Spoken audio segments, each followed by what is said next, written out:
Hi, it's Rita Wilkins, the Downsizing Designer. So I've been thinking about something lately, and it's about being in the in-between season of our lives. So I don't know if you've ever asked yourself this question, but who am I now if I'm not who I was? Because there comes a time in our lives where the titles, the roles that once defined us start to fade. The kids are grown, they're out of the nest, we're no longer called mom and dad on a daily basis. The career that we once had and demanded so much of our time might have slowed or even ended. Or the marriage or relationship that we've been in for many years might have changed, or maybe it's even ended. And quietly we're asking ourselves, who am I now if I'm not who I was? So many of us enter this season of our lives carrying some pretty invisible baggage. It's the roles, the expectations, the identities that once gave us structure and worth in our lives. And yet clinging to them keeps us tethered to the past, unable to step fully into what's ahead and what's next in our lives. So as long as we keep defining ourselves by who we used to be, who we were, we can't see who we're becoming. So it's that in-between season of life when many roles have ended, but the next chapter hasn't even begun. So the hidden cost of holding on, we don't even realize how much energy it takes to maintain that old identity, because we keep replaying old stories. I used to be needed, I used to be successful, I used to have purpose. But the truth is, you still do. It's just a new form. So we keep reaching backwards, holding tightly to those things that we once were.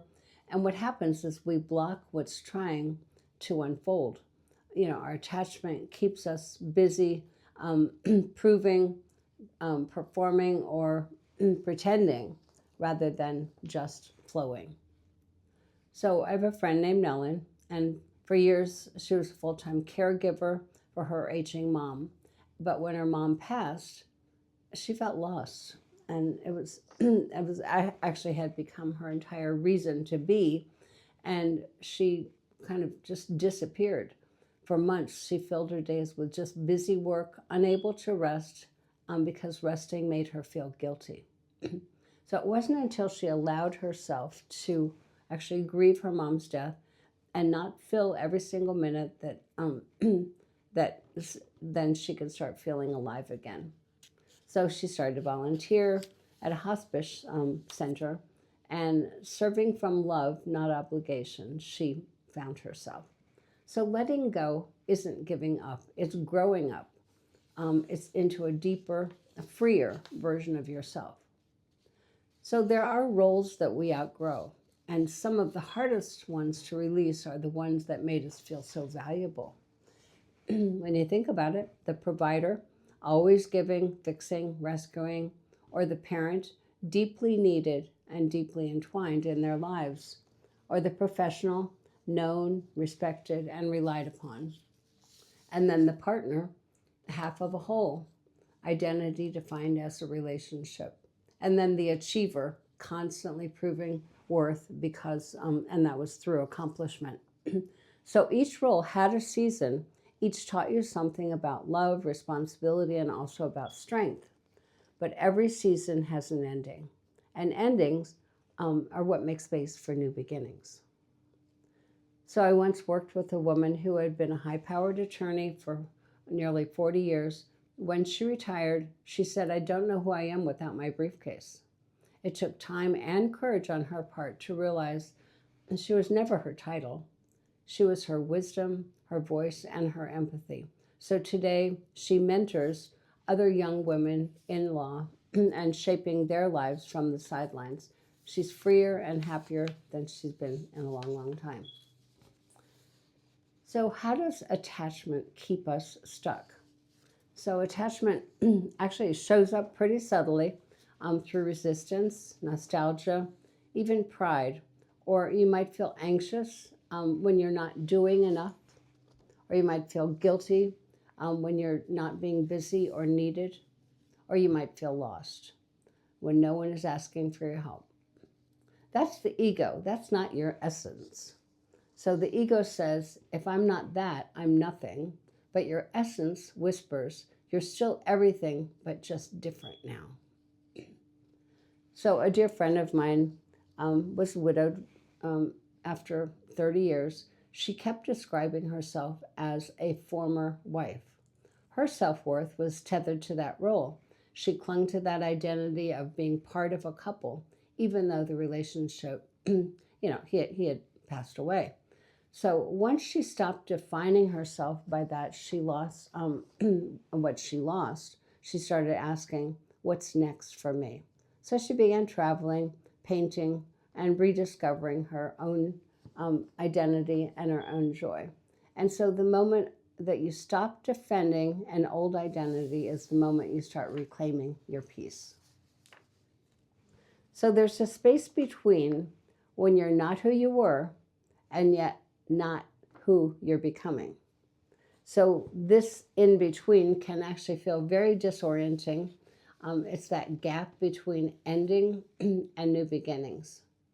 So it's kind of like that trapeze artist who let go of the bar, but they haven't yet caught the next one. So it's tempting to rush through to fill that space with activity, with caretaking, or just control.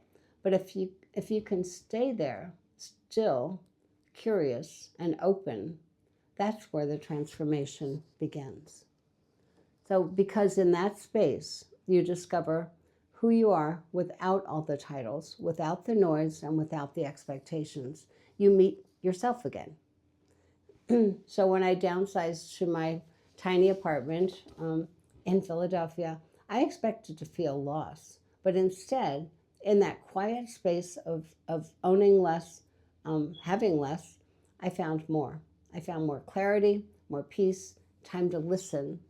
And that's where the Downsizing Designer actually began. Not from who I was, but for whom I was becoming. So cutting that cord and detaching with grace. How do you do that? Cutting the cord doesn't mean rejecting your past. It means honoring it and releasing it. And here's how. So the first thing you're going to do is name the role that you're ready to release. Maybe it's, being a partner in a law firm. Thank it for all that it gave you, the skills, the strength, the memories, the love. And then bless it for how it shaped you. Release it and gently, intentionally, and symbolically let it go. A woman in one of my workshops wrote a letter to her old self, the corporate executive who never rested. She ended up by saying, "Thank you for everything, but I couldn't have done it without you. But I'm ready to live lighter now." She tore up the letter, took a deep breath, and said, "I feel free." So some people write letters, some people burn old, badges, or they tuck away pictures and awards and trophies and that kind of thing. Letting go is actually an act of love for your past and also for your future. So what happens when you finally let go? When you stop clinging, life expands. You begin to feel lighter, more open. You notice the small joys again. The morning light that filters through the kitchen window, a conversation that moves you, or the peace in unfulfilled or unfilled moments. So detachment isn't emptiness, it's actually spaciousness. And in that space, your soul can begin to breathe again. You might find yourself serving differently, mentoring, volunteering, creating, listening. So I have a friend named Tony. He was the CEO of a mid-sized company. He used to joke that retirement felt like corporate exile for him. But after months of frustration, he decided to teach financial literacy in a community center. He said he felt more alive now than he had in a long, long time. He found meaning in serving in his life differently. So he discovered something profound, that freedom isn't about what you leave behind. It's about what you make room for in your next chapter. So really what this is all about is the freedom to serve differently. You spent decades giving, building, nurturing, proving. Now you get to serve in a completely new way, from wisdom, not from striving. So instead of doing more, you'll find meaning in being more present, more compassionate, more intentional, more authentic. And when you let go of those old roles, you stop chasing relevance and start embodying purpose. So you might find yourself, the greatest contribution now that you can make isn't what you do for others, it's how you can show up calm, grounded, and free. So the presence becomes your legacy. So there's also courage to forgive and allow that to happen. So letting go often means forgiving yourself for mistakes, for choices that you wish you had made differently, for the years you defined yourself by others' approval. So one woman that I coached for a while shared with tears in her eyes, I can't forgive myself for the years that I missed trying to be perfect and looking good for others. But when she realized that was really nothing other than a form of attachment, holding onto her version of herself that no longer existed, then she began to soften and feel a new her. So forgiveness isn't forgetting, it's releasing yourself from a story that no longer serves you. So accepting reality with grace. So reality in this life, reality is this: life changes, roles evolve, and that's not loss, it's life unfolding. So accepting that reality doesn't mean resignation, it means alignment. So you stop resisting what is and start collaborating with it. You see aging as awakening, you see retirement as rebirth, and you see empty nesting as rediscovery. So acceptance is actually that bridge between what was and what's waiting ahead. And when you stop fighting the fact that something has ended, you free yourself to open that new door, and often that door leads somewhere better than where you are and what you might have imagined. So you can become the author of your next chapter. Every ending is an invitation to rewrite your story. What if you could create your life not around roles or obligations, but around what brings you peace, joy, and meaning? So ask yourself, who am I becoming now that I've let go? What am I curious about? What's calling to me that I've never had time to explore before? So this isn't a midlife crisis, it's actually midlife awakening. And maybe, just maybe, the best part of your life is the one that begins after you've let go who you thought you had to be. So honoring the you that's emerging.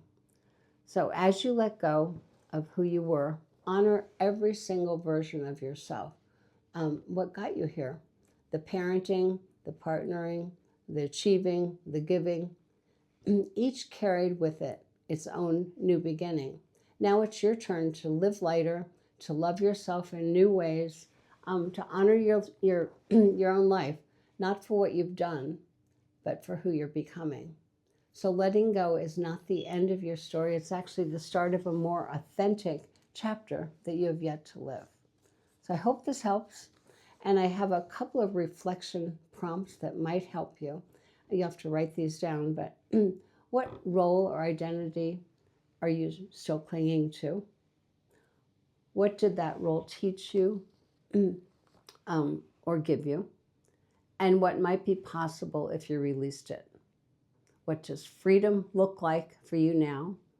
And how can you serve and grow differently in this next chapter? I hope that helps. Take care.